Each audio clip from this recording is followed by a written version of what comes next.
बिहानको कुरा हो। बाटोमा हिँड्दै गर्दा मैले एउटा डाइनोसर देखेँ। पत्याउनुहुन्छ? जिउँदो, सास फेर्दै गरेको, शरीरभरि प्वाख भएको, मतिर हेर्दै कराउँदै गरेको। जसै मेरा पाइला उतर्फ बढे मदेखि डराउँदै उड्दै गरेको। मैले कसैलाई उल्याउन खोजेको होइन। अनन्त आकाशमा आज खुलस्त उड्ने यी साना ठुला चराचुरुङ्गीहरू खासमा आधुनिक डाइनोसर पो रहेछन्। डाइनोसर भन्नासाथ हामीलाई चलचित्र तथा डकुमेन्ट्रीमा देखाइने ठुला शरीर, भयानक बङ्गारा, हेर्दै राक्षस जस्तो लाग्ने जीव हो भन्ने भान परेको छ। त्यसैले सितिमिति हामीलाई यो कुरा पत्याउन गाह्रो पर्ला। तर हाम्रो वरपर घुमिरहने विभिन्न प्रजातिका चराहरू कुनै समय संसारमा राज गरेका ठुला भीमकाय डाइनोसरकै प्रजाति त रहेछन्। उनीहरूको एउटै लाइनको विकासक्रम त रहेछ। मानव र चिम्पान्जी जस्तै देखिने एउटा मानव पुर्खा थियो, अस्ट्रेलोपिथेकस। हो त्यस्तै। लगभग 23 करोड वर्ष अघिदेखि 6 करोड वर्ष अघिसम्म जुन मेसोजोइक इरा थियो, त्यो समयमा प्रभुत्व जमाएको जीवको समूह हो। अनि भर्खरै चाइनाका एक अनुसन्धानकर्ताले अहिलेसम्म भेटिएको डाइनोसर मध्ये सबैभन्दा सानो प्रजाति त लगाए। त्यसको शरीर केवल केही सेन्टिमिटर लामो मात्र थियो। सबैभन्दा सानो चरा अर्थात् हमिङ बर्ड जत्रो। यस्तै विभिन्न अनुसन्धानहरूले डाइनोसरको रोचक तथ्यहरू बाहिर ल्याइरहन्छन्। जस्तै एउटा अनुसन्धान जसले चाहिँ यो पत्ता लगायो कि डाइनोसरहरूमा पनि अहिलेको चरा जस्तै खासमा प्वाख थिए, तर करोडौं वर्ष अघि नै लोप भएका र थोरै केही मात्र पृथ्वीको उचित भौगोलिक परिवेशमा संरक्षित भएकाले प्रोटिनयुक्त प्वाख सजिलै कुहिएर गयो। त्यसैले हाल भेटिएका जीवांशमा खास प्वाख भेटिँदैन। फेरि रोचक कुरा यो पनि छ कि डाइनोसरहरू फेरि उड्न त्यति माहिर भने थिएनन्। केही प्रजातिहरू थिए जो हावामा तैरिएर थोरै केही समय उड्न सिपालु थिए, जस्तै कि आर्कियोप्टेरिक्स, जसको जीवांश अध्ययनबाट चरा तथा सरीसृप अथवा रेप्टाइलहरू दुवै जस्तो रहेको पाइयो। त्यसो भए आखिर डाइनोसरमा प्वाख चाहिँ केका लागि? यसको उत्तर पनि रमाइलो छ।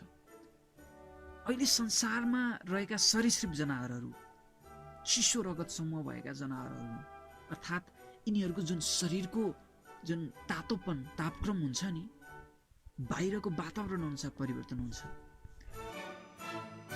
त्यसैले चिसो छल्नको लागि भ्यागुतो सर्पहरू दुलोभित्र छिर्छन्, कहिले घाम ताप्नका लागि बाहिर निस्कन्छन्। हामी मान्छे भने तातो रगत समूहका जीव हौं, त्यसैले शरीरको तापक्रम लगभग 37 डिग्री सेन्टिग्रेड आसपास हुन्छ।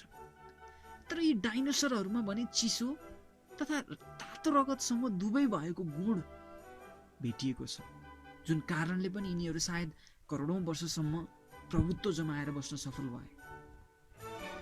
यस किसिमका गुणयुक्त जनावर अहिले संसारमा छैनन्। यो विशेषता वैज्ञानिकहरूलाई अझै पनि बुझ्न गाह्रो भइरहेको छ। सायद शरीरमा रहेको प्वाखले पनि चिसोमा चाहिँ शरीरलाई न्यानो पो बनाउने गर्थ्यो कि? यदि हामीले डाइनोसरका प्रकारहरूको बारेमा छलफल गर्यौं भने खासमा अध्ययनकर्ताहरूले यो डाइनोसरहरूको समूहलाई चाहिँ दुई समूहमा विभाजित गरेको छ। सौरिस्चिया, अर्निथिस्चिया, नाम पनि अप्ठ्यारो छ। अब यी नामलाई खासमा अलिकति थोरै बहुत सजिलो बनाउन, सौरिस्चिया भनेको चाहिँ एक किसिमको सर्वभक्षी किसिमको चाहिँ डाइनोसरको समूह हो, जसभित्र चाहिँ घाँस खाने पनि छन् डाइनोसर, मासु खाने पनि डाइनोसर छन्। अनि यो सर्वभक्षी अर्थात् यो सौरिस्चिया भित्र पनि दुईवटा समूह छन्। सौरोपोड भनेको चाहिँ खासमा 4 खुट्टे घाँसे डाइनोसर हो, र थेरोपोड भनेको चाहिँ खासमा 2 खुट्टे ज्यानमारा लुछुवा दारे डाइनोसर हो। अर्निथिस्चिया चाहिँ खासमा खबटे जुन अर्को समूह छ अर्निथिसिया, त्यो चाहिँ खासमा खबटे डाइनोसरको प्रजाति हो, जसको शरीरमा सिङ, काँडा, खबडा रहेका हुन्छन्। अब जानु यिनीहरूको अन्त्येष्टि चाहिँ कसरी भयो अनि काजक्रिया पश्चात के चाहिँ भयो त यिनीहरूको?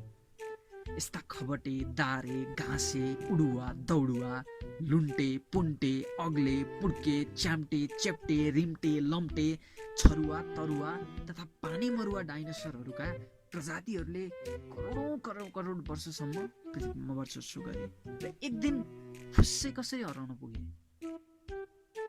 तर जो यी हराए पनि खासमा यिनीहरूलाई धन्यवाद दिनै पर्छ, किनकि तिनीहरू विलीन हुनाले आज हाम्रो अस्तित्व सफल भएको छ। डाइनोसरलाई जे चिज श्राप बन्यो नि, हामी स्तनधारीहरूको लागि चाहिँ वरदान बन्न पुग्यो। बिचराहरूलाई श्रीकृष्णले पनि बचाउन सकेन। अरे पख यार, कृष्ण पो जन्मेका थिए कि थिएनन् त्यो बेलामा? करिब 6 करोड 40 लाख वर्ष अघिको कुरा हो। सायद कृष्ण पनि जन्मेका थिए या थिएनन्। कुनै पहाड समानको अन्तरिक्ष पिण्ड पृथ्वीमा खस्न पुग्यो। अध्ययन अनुसार यो पाइयो कि सो पिण्ड अहिलेको मेक्सिकोको खाडी नजिकै खस्न पुगेछ, जसको कारण पृथ्वीमा उथल पुथल भयो। त्यो आकारको पिण्डसँगको पृथ्वीको टकरावले पृथ्वीको मौसम चाहिँ नराम्ररी प्रभावित भयो, जसको बृहत असर त्यो समय वर्चस्व जमाएका मुख्य प्रजाति अर्थात् डाइनोसरमा पर्यो। इरिडियम धातु मुख्य रूपमा रहेको उक्त अन्तरिक्ष पिण्डको कारण महिनौं या वर्ष दिनसम्म धुवा, धुलो तथा विषालु ग्यासहरूले वायुमण्डल ढाक्यो। विषालु ग्यासको कारण विषालु वर्षा पनि भयो। महिनौं दिनसम्म सूर्यको किरण पृथ्वी भित्र छिर्न पाएन। मौसम व्यापक चिसो हुन थाल्यो। वन जङ्गल सूर्यको किरण बिना मर्दै गयो। ठूला शाकाहारी डाइनोसर विषालु ग्यास तथा विषालु वर्षाले भिजाएको वनस्पति खानाले मरे। मांसाहारी डाइनोसर प्रदूषित वायुमण्डलको कारण मरे। खासमा सोही कारणले पृथ्वीमा भएका 70% भन्दा बढी प्रजातिहरू हराए। डाइनोसर हराउनुको अर्को पनि महत्त्वपूर्ण कारण छ। एकतिर अन्तरिक्ष पिण्डले जीवात्मा तहस नहस बनाएको थियो भने अर्कोतर्फ अहिलेको भारत त्यो समयमा छुट्टै टापुको रूपमा अलग्ग बसेको थियो। अहिलेको चाइनासँग जोडिएको थिएन। उक्त भारतीय टापुमा लामो समयदेखि भयानक ज्वालामुखी विस्फोट भइरहेको थियो। ज्वालामुखीको कारण उब्जेको तातो ग्यासहरूले वायुमण्डल बृहत रूपमा तताइरहेको थियो। सल्फरका ग्यासहरूले वरपर तथा टाढा टाढासम्म जीवहरू प्रभावित थिए। वैज्ञानिकहरू अनुसार त्यो समय ज्वालामुखीले पृथ्वीको तापक्रम छोटो समयमा नै 7 डिग्रीसम्मले बढेको थियो। उसै त जलवायु परिवर्तनका कारण घटिरहेको डाइनोसरको संख्यालाई भयानक अन्तरिक्ष पिण्डको टकरावले ध्वस्त नै बनायो।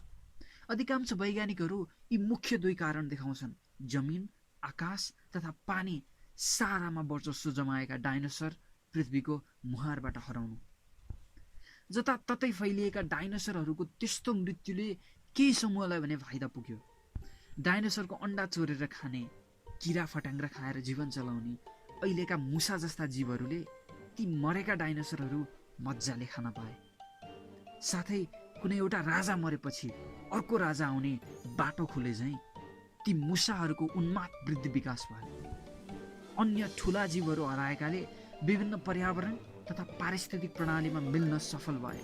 अहिले संसारमा फैलिएका मान्छे, बाँदर, बाघ, भेडा, कंगारू, व्हेल, भालु लगायतका स्तनधारी जीवहरू सबै त्यही मुसा जस्तो देखिने पुर्खाको विकसित रूप त हुन्। मुसालाई पनि हेला नगरौँ, यसले पनि हाम्रो अस्तित्व बचाएको छ।